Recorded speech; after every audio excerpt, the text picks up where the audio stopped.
Right, great. Thank you so much, April. That was incredible. I'd like to introduce Tom Horner now. Tom taught for 8 years in Lake City as a health and physical education instructor.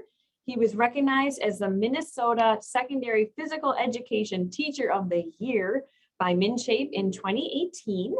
He's earned his master's degree in teaching and learning and holds licensure for administrative leadership in grades K through 12. Tom is currently employed with Pine Island School District as the Mental Health and Wellness Coordinator, building a brand new role in the district, focusing on students, staff, and family. And I was thrilled when I was introduced to Tom to hear that the district put such a value on wellness and well-being, and I'm just thrilled that his position exists.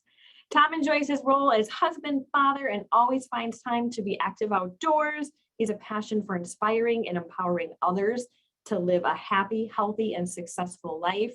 And I can concur with this. Ever since I met him, I've been extremely impressed with all the great things he's doing over at Pine Island. And he has such a wonderful, positive attitude. So I am thrilled that he agreed to present today what they're doing in Pine Island for their staff and students. So I'll turn it over to you, Tom. Thank you very much, Nicole. I appreciate that. I'm going to share my screen, and hi everybody, welcome, and thank you very much to all the presentations that have happened so far this morning. I've been very engaged. So now that it's getting a little closer to lunchtime and April really got me going, I'm like, man, I'm hungry. I can't wait to eat lunch. So in the chat box, let's just hear it. What is your yum and what is your yuck? For me, my yum is pizza, and my yuck, although I love every single veggie, I just can't do tomatoes. I don't know why. And so I want to hear what your yum and what your yuck is in the chat box right now, as I go through a little bit and you can learn about me. So again, Nicole introduced me. My name is Tom Horner. I'm the Mental Health and Wellness Coordinator in Pine Island, Minnesota, building a brand new position. It's been extremely challenging, but a challenge that I'm really embracing right now. My dog Dory is up to the left. My wife and my son Eli. We also have one more boy on the way in June. So I'm embracing this craziness that's going to be coming this summer. Speaking of summer, it's not summer yet in Minnesota, not even close. So I keep looking at these pictures of me biking outside during this time when those memories pop up and I'm like, oh, we're going to get there soon. Overall, I really just try to focus my life on balance, and that's what these rocks represent. I don't go too crazy with workouts. I don't go too crazy with trying to eat and just be perfect in different areas, but I try to do my best to balance all those things. And really, and just so you know, I'm in a school too. So you might hear a bell and some other things going on. That's just part of the fun and chaos of being in school. But going back to the balance piece, I really just try to focus on keeping myself at an equal and balanced level in all areas of my life. And that's what I try to tell my students and the people I work with too. So in my role right now is I'm trying to answer this $1 million question. And I really want to be intentional with everybody right now, is that although I'm going to show some different things that we've done, please understand, I don't have anything figured out yet. Nobody does. Because if we had something like this figured out, a lot of our positions would not exist right now. And so it's a constant grind and it's a constant trial and error, and we're all doing the very best that we can. So the $1 million question, and we're going to get back to this at the end here, is how do we support our students, our families, our teachers, and I kind of added in our administrative and our leaders right now. And so when it comes to me and some of my goals that we created here, when it comes to students, I've really promoted ensuring that you focus on having a quality health and physical education program.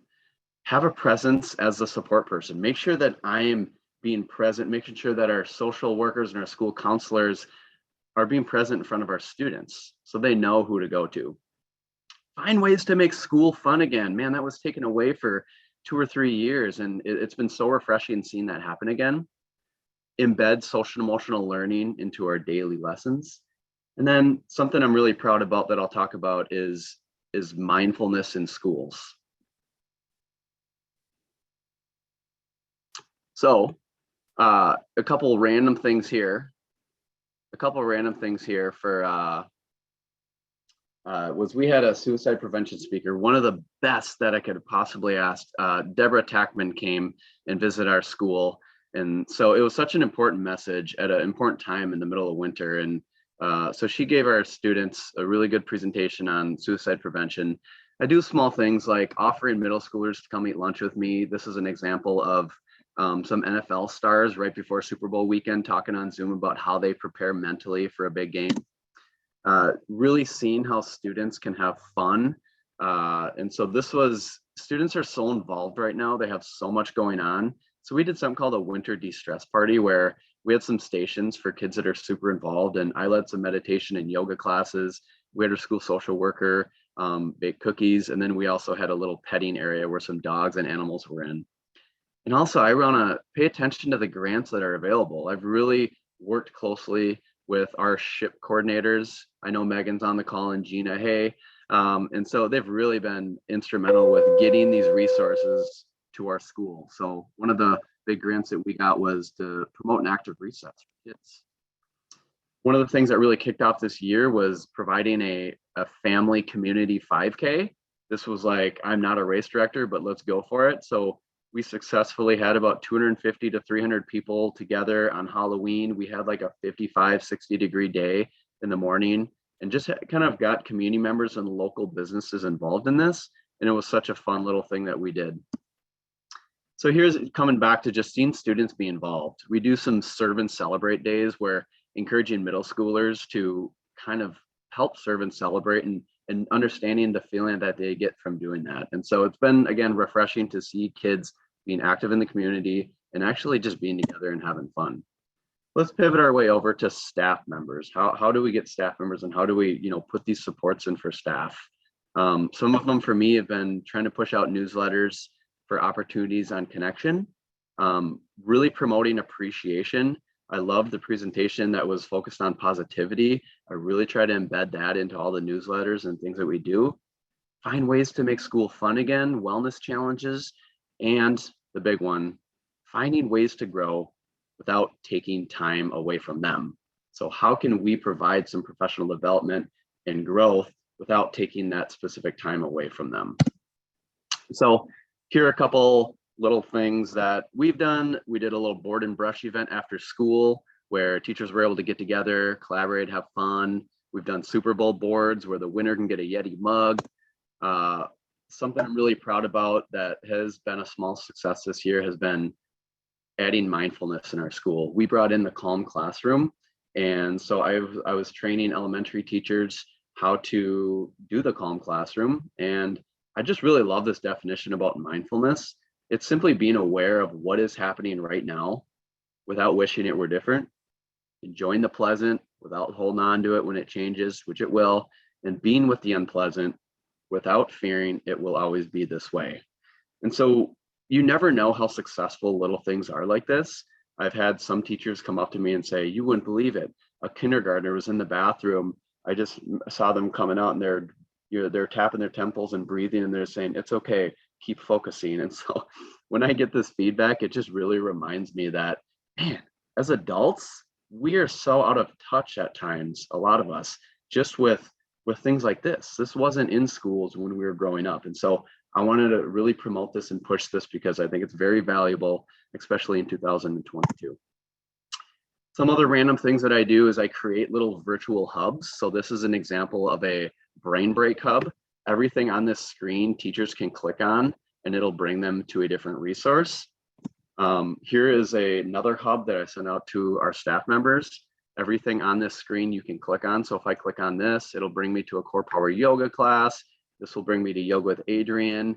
This will talk about nutrition. I've got some mindfulness apps here. And so I will link this on something that you can see at the end as well. One of the things that I really notice is sometimes we put our efforts into different areas and they don't work out. I mean, I fail 9 out of 10 times with the things that I do, and I'm starting to get used to it, but you need to build some small momentum.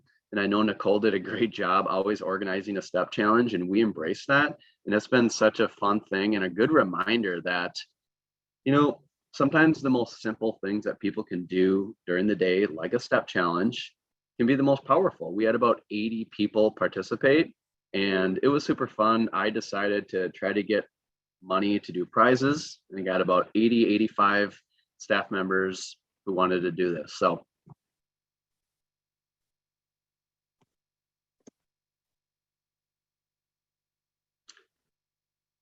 and then we really wanted to focus on staff connection. April, I made a appreciation calendar where every single day in April, there was either a new challenge or a resource or a way to connect. And so that is still happening right now. Hey, if anybody's around the Pine Island area, we got Zumba here today after school. So reach out if you want to join us. But the whole month was just filled with different things, anything from a Mindful Monday lesson that I pushed out to teachers to recipe swaps. So I sent out just information every single week, anything from fitness opportunities that I led. We had yoga with an instructor. we have Zumba today. And so just a lot of fun things that I threw out there. Another was a stop and shop. So some small local mini farmers market at the elementary school. We had a teacher game night right after school, trap shooting night that's going to be coming up here soon, offering outdoor pickleball and lessons coming up. We also had a food truck come in last week, both at the elementary and the high school and middle school. Just doing fun things consistently has been just what I'm trying to do. And although these things look great, I'm just going to continue to be honest and understand that, like, I don't have this figured out and nobody does. And sometimes participation is great. Sometimes it's not so great. I really want to emphasize now, don't forget about our leaders. Everybody here works in different areas, but don't forget about our school leaders. One thing that I challenged our school leaders to do is I bought some really cheap poker chips, and I think you can all do this depending on where you work or for yourself. I did this starting a new role, trying to get to know people in a whole district in my first year. I put the names of every single employee on these poker chips, and then I just grabbed 2 or 3 a day. And this set an intention for me to just go out of my way and visit a classroom or visit somebody that I don't normally go out of my way to visit. And so I shared this with our administrators as well, because sometimes we get too caught up in our post evaluations and just these things that are on the calendar. But I think the connection piece of just popping in and asking, hey, how's everything going? What you up to this weekend? Is something that is super important. I'm going to continue to push that with that leaders. So I want to take a step back, slow down a little bit, and take a deep breath in. Close your eyes if you want, and just imagine that there's this new bakery that was just put into your town. It smells so good. And you notice a couple different things. Number one, well, the bakery is really busy. And the baker is extremely busy. They're answering the phone, they're baking bread, they are answering the phone. And you notice something else. With all this bread around, the baker is super skinny. It's a starving baker. And so as wellness leaders and people who are here, I want to make sure that we are not the starving baker. Many times we're so busy baking bread for others and trying to help others in different areas, sometimes we forget to eat ourselves. And so it's super important to take a step back and make sure that we take care of ourselves before we put others out there as well. Now, something that keeps me going is this small thing. Momentum is built on small successes. I've told you it over and over. I don't have it figured out. Nobody does. Our jobs wouldn't exist if it was all figured out. And so I need to keep this in mind every time I fail. This QR code is going to bring you to a little Padlet. Feel free to scan it because I don't have all day to talk here. And I want to make sure that we can connect and you can find some valuable resources afterwards. So feel free to scan that and contribute to the little Padlet board that I have. So that goes back to the $1 million question. And I really want to find out, what have been some small wins that have worked for you? I did link my April opportunities calendar, my self-care studio, and if you would like to be part of any kind of a wellness community, feel free to sign up and use this form, and I might try to get something together. This job, and for me especially, is all about connecting the right way. And so, again, I appreciate having me on today. If you want to connect as well on social media or email me, here's my contact information.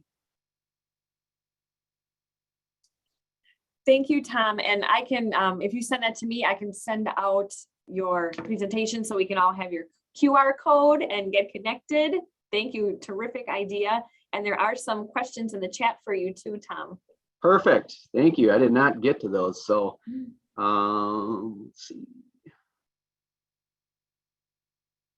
This is the $500,000 question from Tracy. Tom, how do you get people to participate? And it's honestly, this is something that I question every single day. And so for me, out of all these things that I'm doing in April, and that's why I wanted to set that intention that I don't have it figured out. The participation has been pretty low, but every once in a while, there'll be a very high participation in things like that step challenge, like that trap shooting event. And so it's important to reflect back on that. I also understand that it takes time to build trust with people. Where I was before, I would lead a yoga class as an uncertified yoga instructor, and I would have 27 males and females in a gym doing this. When I tried to do it at my new place, I had 0 show up. And so building trust is one of those things that I think are really important. So what programs do you use to create these hubs? I actually use just Google Slides. And so I link all those things to Google Slides. And there's a lot of YouTube videos that show if you look at virtual classroom, you can easily learn a little bit more about that. Prizes, where did you get funds for that? I wish I had an unlimited budget, but we went to our PTO and I got about $200 for that step challenge. There's also different ways. I partnered with Shields this year to get free shirts during our Freaky 5K run. So those are some different things. I'll answer a couple more and then turn it over because I know I'm short on time. How are your staff wellness activities funded? Through grants as well. Let's see. Okay, hopefully got most of them. Yeah, and then can you please write the last name of Deborah who did suicide prevention? Her name is Deborah Tackman, and I can send you that as well, Isabella. So, well, I hope you took away something at least. We're all in this together, and I really hope you all decide to contribute to that little document. I'd love to hear about what you're all doing. So thanks, Nicole. Thank you so much, Tom.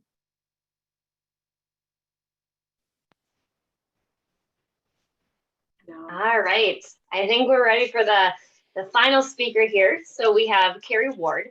Kerry has worked in public health for the past 25 years. She is currently the health educator for McLeod County Health and Human Services and has been there for the last 15 years. Since coming to McLeod County in 2005, she has been the employee well-being coordinator for McLeod County employees. She's also a certified child passenger safety technician and does work for the Meeker McLeod Sibley Community Health Board, including statewide health improvement partnership, work along with the participation in the Minnesota Department of Health Mental Health.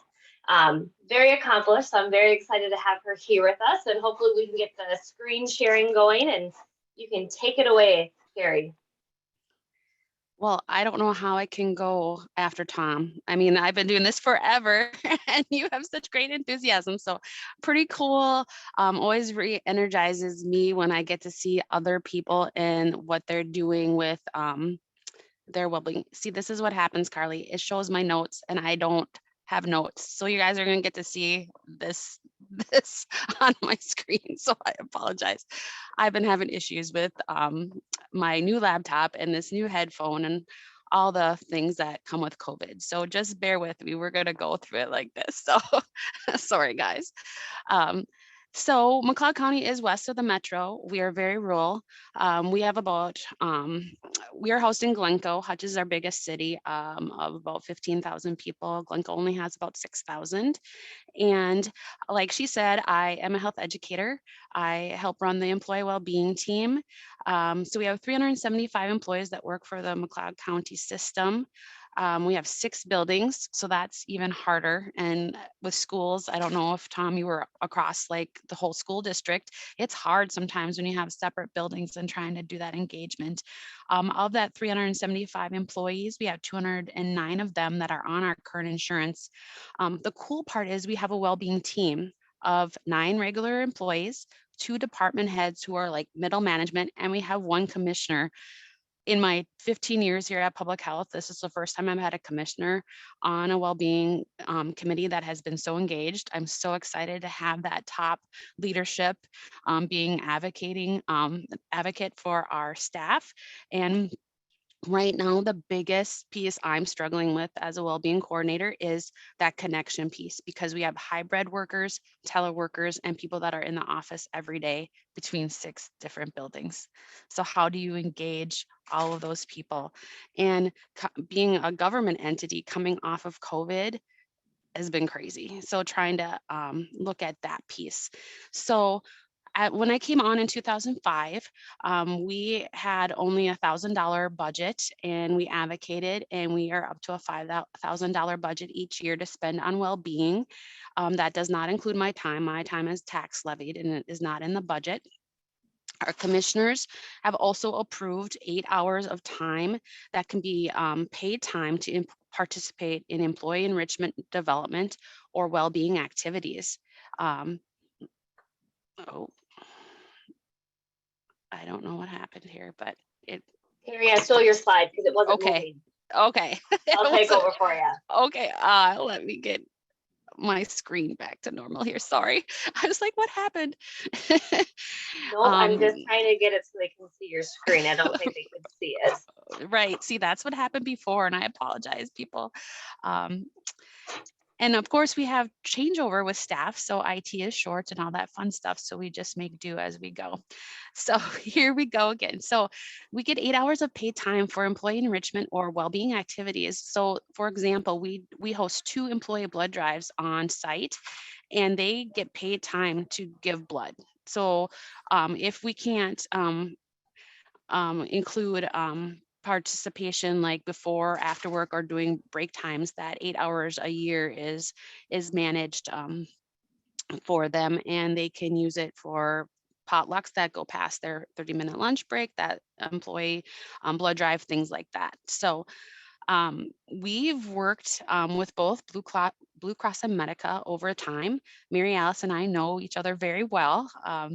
So that's pretty cool. We've been doing biometric screens on site since 2014. Most of the time we've been using our local hospitals or clinics, but with the pandemic, we've had to go with more of a vendor service. And so that was something we've been able to provide.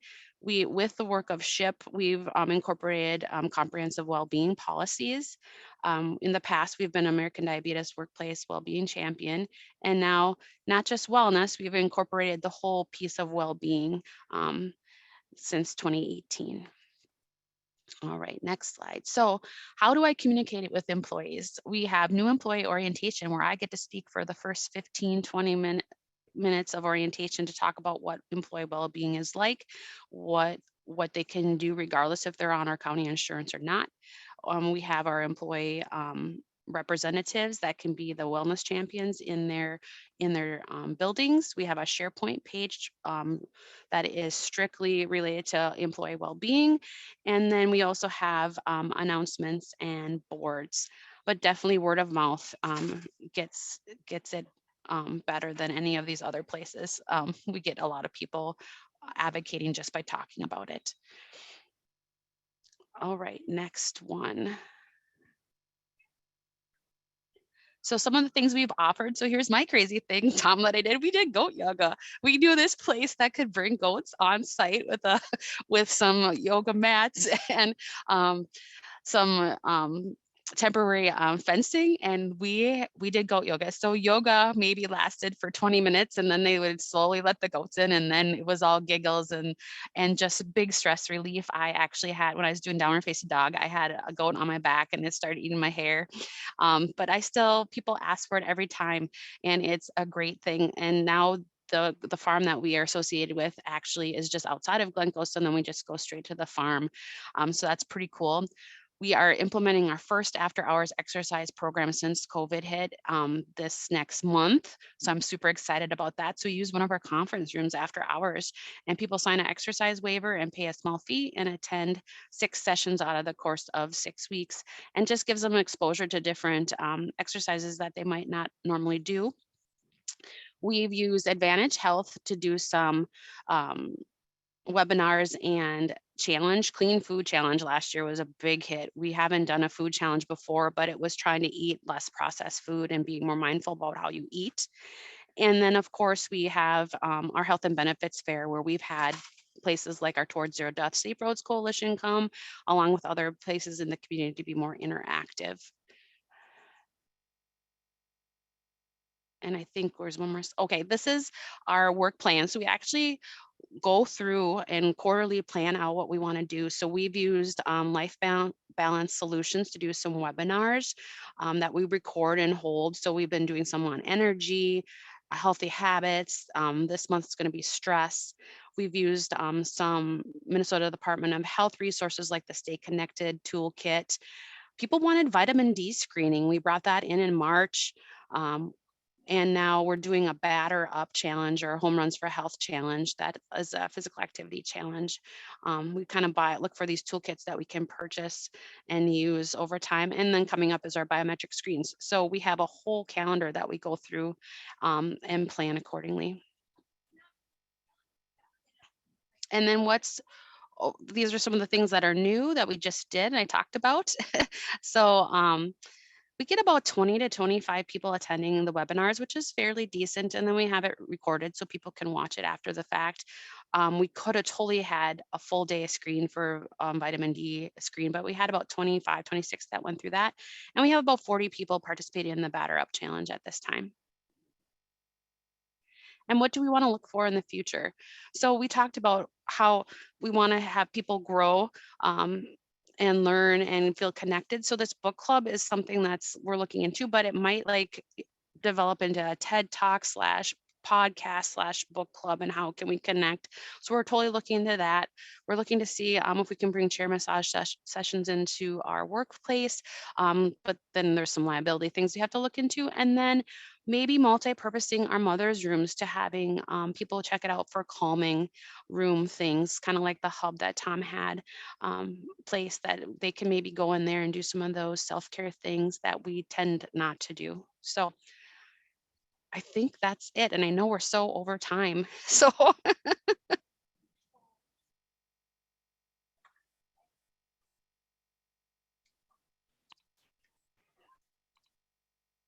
Wonderful. Carrie, you do such a good job. Speaking, to brag her up a little bit, their group has great participation. I mean, she really can get everyone to rally up. So she just does a fantastic job, and we really appreciate and lean on her for all of her expertise. So Carrie, thank you so much for coming and talking to us today. Thank you, everybody. That's the end of our day, and I will be sending out, once we get the recording links all situated and loaded, we will be sending recorded links to everyone that's attended and those unable to attend, and the evaluation link will also be sent out. And if we get any handouts, they'll be sent to me, and they will also be a part of that. So you will get a wellness conference recap sent out in either this afternoon or tomorrow morning. So thanks everybody for being a part of our morning. Thanks, everybody.